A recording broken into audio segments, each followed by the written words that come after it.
SK news Mulbagal digital ಸುದ್ದಿವಾಹಿನಿಗೆ ಸ್ವಾಗತ.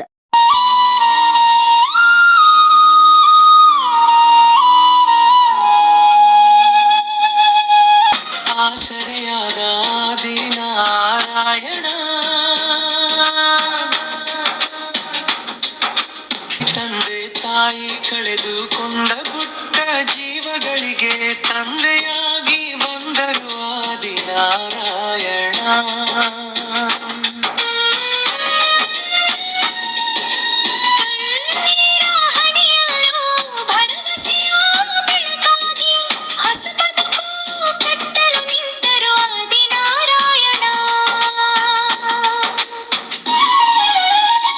ವಿಧಿಯಾಟದ ಮುಂದೆ ಮೌನವಾದ ಕನಸುಗಳು, ಮುಗ್ಧ ಕಣ್ಣಲ್ಲಿ ತುಂಬಿದ ನೋವಿನ ಕಥೆಗಳು.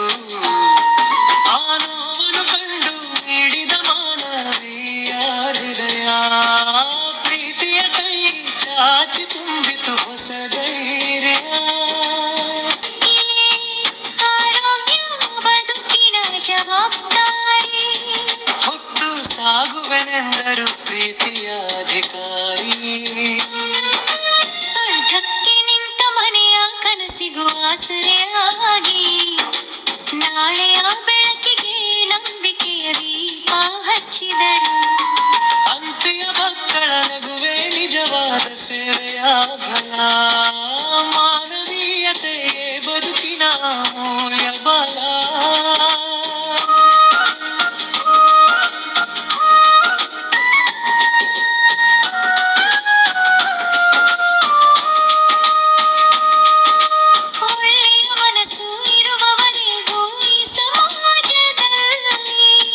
ಅನಾಥ ಎಂಬ ಪದಕ್ಕೆ ಉಳಿಯದು ಯಾವುದೇ ಸ್ಥಳ.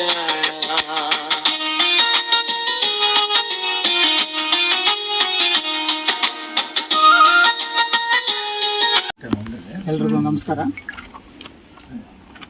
ಅಲಂಗೂರು ಪಂಚಾಯಿತಿಯ ವೈಕೋಗ್ಲಿಯರಿ ಗ್ರಾಮದಲ್ಲಿ ತುಂಬ ಕಡುಬಡವರಾಗಿರುವಂಥ ಸುಬ್ಬಲಕ್ಷ್ಮಿ ಮತ್ತು ಸುಬ್ರಹ್ಮಣಿ ಇಬ್ಬರು ಅಕಾಲಿಕ ಮರಣದಿಂದ ಈ ಇಬ್ಬರು ಮಕ್ಕಳು ಅನಾಥರಾಗಿದ್ದಾರೆ. ಈ ಅಜ್ಜಿ ಮಾತ್ರ ಇದ್ದಾರೆ, ಪಾಪ ಈ ಇಬ್ಬರು ಮಕ್ಕಳು ಅನಾಥರಾಗಿದ್ದಾರೆ. ಆದರೆ ಈ ಊರಿನ ಎಲ್ಲ ಗ್ರಾಮಸ್ಥರು ಸೇರಿಕೊಂಡು ಅವರು ದಫನ್ ಮಾಡೋಕ್ಕೂ ಕೂಡ ಹಣ ಇರಲಿಲ್ಲಂತೆ. ಊರಿನ ಎಲ್ಲ ಪ್ರಮುಖರು ಎಲ್ಲ ಸೇರಿಕೊಂಡು ಅವರು ದಫನ ಕಾರ್ಯಕ್ರಮ ಮಾಡಿದ್ದಾರೆ. ಅವ್ರ ಕುಟುಂಬಕ್ಕೆ ಈ ದಿನ ಆ ದುಃಖವನ್ನು ತಡ್ಕೊಳ್ಳೋ ಶಕ್ತಿ ಕೊಡಲಿ ಅಂತ ಹೇಳಿಬಿಟ್ಟು ಆ ಭಗವಂತನ ನಾನು ಬೇಡ್ಕೊತೀನಿ. ಈಗ ಈ ಇಬ್ಬರು ಮಕ್ಕಳು ಏನು ಇದ್ದಾರೋ ಇವರು ದೊಡ್ಡ ಆಗೋವರೆಗೂ ಇವ್ರದ್ದು ಎಜುಕೇಷನ್ನು ಮತ್ತು ಹಾಸ್ಪಿಟಲ್ ಖರ್ಚು ನಾನು ಭರಿಸ್ತೀನಿ. ಈ ಊರನ್ನ ಯಾರಾದರೂ ಮುಖಂಡರು ನನಗೆ ಕಮ್ಯುನಿಕೇಷನಲ್ಲಿ ಇದ್ದು ಇವ್ರದ್ದು ಏನೇ ಜವಾಬ್ದಾರಿ ಬರಲಿ, ಈ ಇಬ್ಬರು ಹುಡುಗರದು ಹೆಣ್ಮಗೋದು ಮತ್ತು ಇವ್ರದ್ದು ದೊಡ್ಡವರಾಗೋವರೆಗೂ ನಾನು ಎಜುಕೇಷನ್ದು ಆಮೇಲೆ ಹಾಸ್ಪಿಟಲ್ದು ಅವ್ರ ಬಟ್ಟೆ ಅವ್ರಿಗೆ ಏನೇನು ಖರ್ಚು ಆಗುತ್ತೋ ಅದನ್ನೆಲ್ಲ ನಾನು ಒಬ್ಬನೇ ಭರಿಸ್ತೀನಿ ಅಂತ ನಾನು ಈ ಸಂದರ್ಭದಲ್ಲಿ ಹೇಳ್ತೀನಿ. ಈ ಮನೆ ಕೂಡ ಅಷ್ಟೇ, ಈ ಮನೆ ಏನಿದೆಯೋ ಈ ಮನೆ ಕೂಡ ನಾನು ಎಲ್ಲ ಪ್ಲಾಸ್ಟಿಂಗ್ ಮಾಡಿಸಿ ಎಲ್ಲ ರೆಡಿ ಮಾಡಿಕೊಡ್ತೀನಿ ಅಂತ ಈ ಸಂದರ್ಭದಲ್ಲಿ ಹೇಳ್ತಾ, ಈಗ ಸ್ವಲ್ಪ ಅರ್ಜೆಂಟಿಗೆ ಅವ್ರಿಗೆ ಏನಾದರೂ ಖರ್ಚುಗಳು ಇರ್ತವೆ ಅಂತ ಹೇಳ್ಬಿಟ್ಟು ಸ್ವಲ್ಪ ಧನ ಸಹಾಯ ಮಾಡ್ತಾ ಇದ್ದೀನಿ. ಇದೆಲ್ಲ ನಾನು ಮಾಡಿಕೊಡ್ತೀನಿ ಅಂತ ಹೇಳ್ಬಿಟ್ಟು ಈ ಸಂದರ್ಭದಲ್ಲಿ ನಾನು ಹೇಳ್ತಾ ಇದ್ದೀನಿ. అదే ఈ ఇల్లు రిపేర్ చేయిస్తా. ఈ బిడ్డలకి వాళ్ళ పెద్దయ్యే వరకు స్కూల్కి వాళ్ళ బట్టలు వాళ్ళ ఫీజులు నాకు ఈ అప్ప ద్వారా ఫోన్ చేయించు. ఈ అప్ప ద్వారా ఫోన్ చేపిస్తే వీళ్ళ ఫీజులు బట్టలు అన్ని నేను పంపిస్తా. ఈ వారంలోనే బట్టలు అంతా పంపిస్తాను. ఇంకా ఏమన్నా ఫీజులు ఏమైనా ఉంటే వాళ్ళ హాస్పిటల్ ఏమైనా ఉంటే చెప్పమను. ఈ ఇల్లు రెడీ చేస్తా, వాళ్ళకి ఏమైనా చేయిస్తా. ఓకే. ಅಲಂಗೂರು ಪಂಚಾಯಿತಿ ವೈಕೋಗ್ಲಿಯರಿ ಗ್ರಾಮದಲ್ಲಿ ಸುಮಾರು ಒಂದು ವಾರದ ಹಿಂದೆ ಇಲ್ಲಿ ಈ ಗ್ರಾಮದ ಸುಬ್ರಹ್ಮಣಿ ಮತ್ತು ಸುಬ್ಬಲಕ್ಷ್ಮಮ್ಮ ಅನ್ನೋರು ಇಬ್ಬರು ಒಂದೇ ಸಲ ಅಕಾಲಿಕ ಸಾವನ್ನಪ್ಪಿರುತ್ತಾರೆ. ಈ ಸಾವು ಈ ಊರಿನ ಜನರಿಗೆ ಎಲ್ರಿಗೂ ತುಂಬ ನೋವಾಗಿದೆ.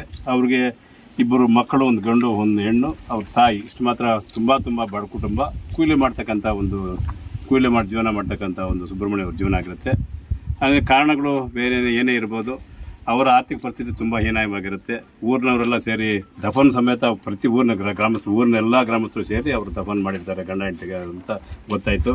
ಈ ವಿಚಾರ ಗೊತ್ತಾಗಿ ನಮ್ಮ ನಾಯಕರಾದಂಥ ಆಜ್ಞಾಣ್ಣ ಅವರು ಅವ್ರ ಕುಟುಂಬಕ್ಕೆ ಧೈರ್ಯ ತುಂಬಿ ಅವ್ರಿಗೇನಾದ್ರು ಸಹಾಯ ಮಾಡಬೇಕು, ಅವರನ್ನು ನಮ್ಮ ಸಮಾಜದಲ್ಲಿ ಚೆನ್ನಾಗಿ ಬದುಕಬೇಕು ಅನ್ನೋ ಒಂದು ಒಳ್ಳೆಯ ಉದ್ದೇಶದಿಂದ ಇವತ್ತು ಈ ಗ್ರಾಮಕ್ಕೆ ಭೇಟಿ ನೀಡಿ ಎಲ್ಲ ನಮ್ಮ ಮುಖಂಡರಾದಂಥ ರಾಮಲಿಂಗಾರೆಡ್ಡಿನವರು ಎಲ್ಲ ನಮ್ಮ ಆಜ್ಞಾಣ್ಣ ಜೊತೆಗೆಲ್ಲ ನಮ್ಮ ಕಾಂಗ್ರೆಸ್ ಮುಖಂಡೆಲ್ಲ ಅವ್ರ ಕುಟುಂಬಕ್ಕೆ ನಾವು ಇದ್ದೀವಿ ಅಂತ ಒಂದು ಧೈರ್ಯ ತುಂಬಕ್ಕೆ ಈ ಸಂದರ್ಭದಲ್ಲಿ ಬಂದು ಅವರಿಗೆ ಒಂದು ಸಾಂತ್ವನ ಹೇಳಿ ಅವ್ರಿಗೆ ಧೈರ್ಯ ತುಂಬಿ ನಮ್ಮ ಆಜ್ಞಾಣ್ಣ ಅವ್ರ ಕಡೆಯಿಂದ ಏನಾದರೂ ಅವ್ರಿಗೆ ಸಹಾಯ ಮಾಡಿ ಅವ್ರ ಜೊತೆಗೆ ಅವ್ರು ನಿಲ್ಲಬೇಕು ಅಂತ ಈ ಸಮಯದಲ್ಲಿ ಮನವಿ ಮಾಡಿ ಇದನ್ನು ಮುಂದಿನ ದಿನದಲ್ಲಿ ನಾವೆಲ್ಲರೂ ನಾವು ಕುಟುಂಬದ ಜೊತೆಗೆ ಇರ್ತೀವಿ ಅಂತ ಈ ಸಮಯದಲ್ಲಿ ಹೇಳಕ್ಕೆ ಬಯಸ್ತೀವಿ.